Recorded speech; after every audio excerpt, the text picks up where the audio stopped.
Okay, back to It Pays to Save with smart, simple, successful strategies for finding financial freedom. This is the 4-step program, and we are currently in step 1. And today we're going to talk about the 10% plan. There's another simple plan that many financial planners swear by. It's a simple solution to pay yourself first. And it works by taking 10% of every dollar you earn and invest it in your future. Before paying any bills, you pay yourself first. If you take home $2,000 a month, then you put $200 aside to pay yourself. By paying yourself, I mean investing for retirement. If you can't afford to put 10% of your paycheck aside, then you must go back over this workbook and make deeper cuts. If 100% of what you're making is going right back out to pay others, then you really have to take this program seriously and get back on track. If you think you can't afford to pay yourself first, I say you can't afford not to.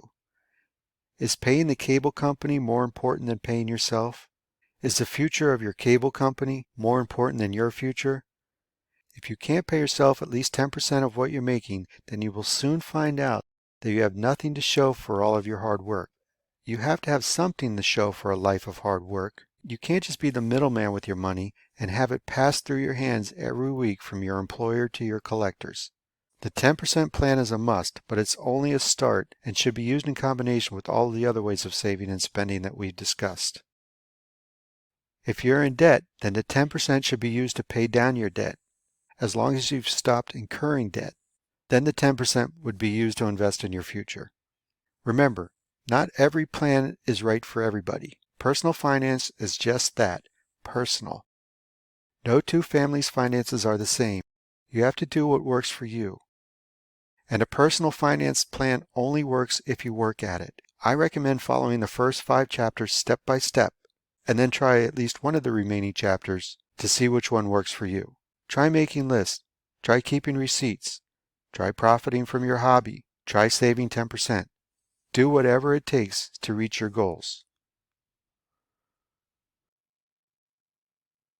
Coming up next, we're going to be wrapping up the Paycheck to Paycheck series with step number 15 and the conclusion. I'd really appreciate it if you could like and subscribe to this channel.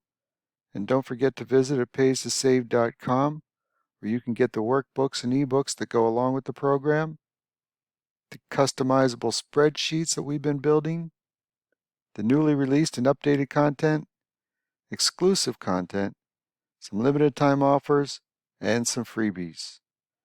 Again, that's ittpaystosave.com, where you can find everything that goes along with this program in one place.